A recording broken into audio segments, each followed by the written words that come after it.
Good morning! Welcome back to my dainty garden. Ayan, nagagandahan nating Gymno. Ayan, Mihano and LB pero parehas na maganda. Super pretty. Ayan, ganda-ganda nila. Ano pa lang guys, magsi 7 AM pa lang. So, tingnan natin yung mga succulents na hindi ko masyadong napapakita sa vlog. Pero ano pa rin, ang ganda pa rin nila.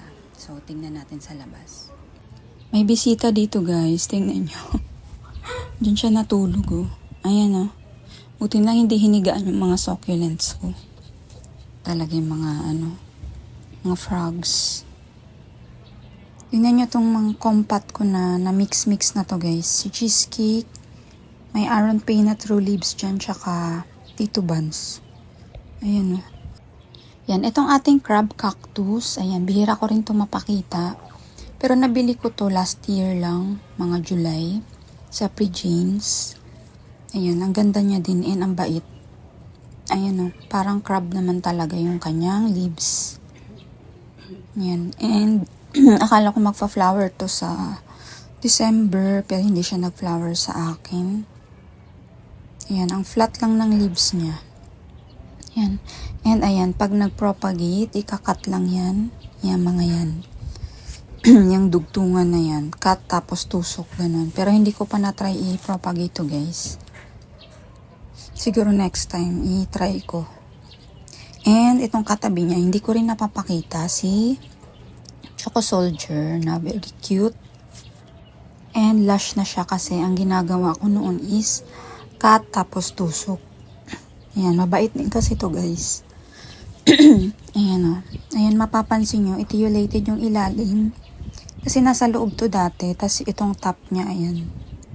Very compact na. Ayan, ang ganda niya. Oh. Ang ganda yung kanyang lines na dark brown. Humaba na kasi to guys dati. Kaya ayan, kinakat ko yan. Ayan o, etiolated yung ilalim. Ayan. Yan, very pretty pa rin tong ating Choco Soldier.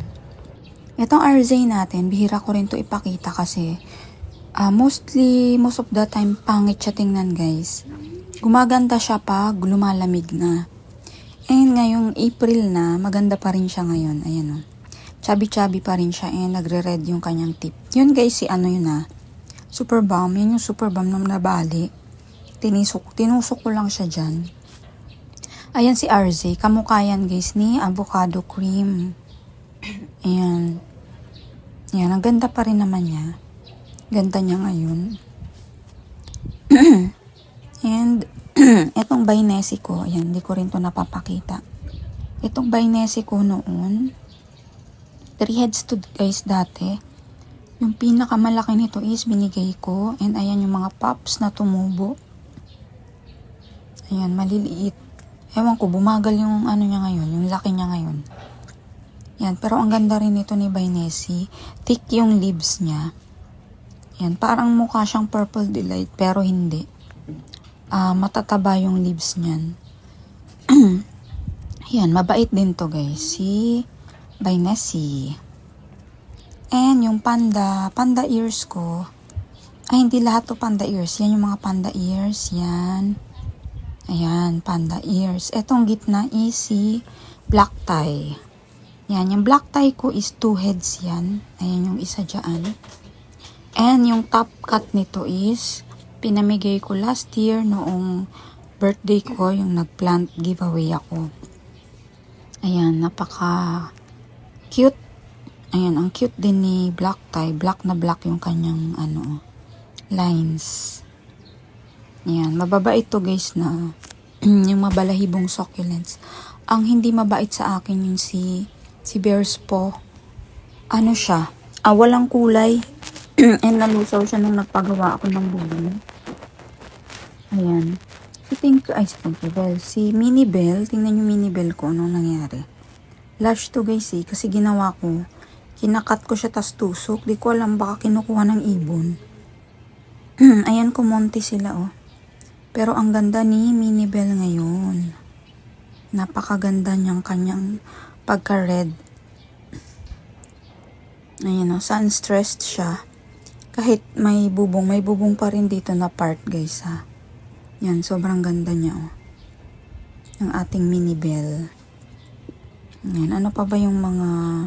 Nagre-arrange pala ako kagabi guys nung nagdilig ako kasi nga nag-ano tayo, repat. Ayan yung Sansevieria ko.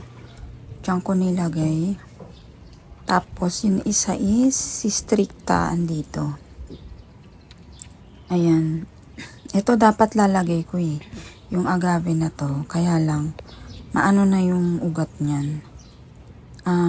Slim kasi yung ating clay pot. So, maano yung ugat. And binaba ko dyan si Luella. Ayan, kasi nasa side to nakasabit. Feeling ko kulang siya sa araw dun. Ayan. Ayan, nag-rearrange ako. Ayan, nasakop ko na talaga yung sidewalk dito, guys. Ayan, nilabas namin. Puno na ng halaman. Itong ating, ayan guys, binaliktad ko kasi nakalin na siya dito. So, baka matumba na siya. So, ginanyan ko muna para umi-straight naman. And ito pa pala guys, di ko napakita. Pilansi, ano mang name ito? Pilansi something. Ayan, nagre-ready siya, oh. Ayan, nasa loob lang to dati and all green siya. Tapos nung nilabas ko siya dito, ayan, nagre-red siya. Tapos, meron akong propagation nito. Binigay ko sa kapatid ko. Nag-flower na guys yung kanya. Eto, hindi pa. Kasi nga, kulang to sa araw. Nasa loob siya. So, ayan, sino pa ba yung mga di ko napapakita dito. Teka, ang ganda ni ang ganda ni Ellen, no? Pati itong ating cheesecake. Ang cute nila. Yung, alam niyo yung iba-ibang kulay, nagbo-burst. Ayan, no? Si Aaron P. Ganda ng combination ng colors talaga nila, guys, no? Pag sama-sama. Ay, ito guys, si White One. Ito si White One, lumaki na siya talaga. Maliit lang to guys dati. And, nalakihan niya na itong aking chantilly. Si chantilly ko guys, lumiit. One head lang to guys, tapos tinapcut ko. Kaya lang nalusaw yung top cut, so natira tong dalawang baby niya. Ang liit naman. Ito naman si Blue Rose. Yan, ito related na to dati. Dahil naiwan siya sa loob. Ayan, bumabawi na siya guys. Yan si White Rose. Yan, may Layla China ako na nalusaw. Ayan, sino pa ba? Eto, may Bainesi pa pala ako dito. Ayan, oh. Ayan, mga halo-halo. So, ito lang yung ating morning Wednesday. Thank you so much for watching.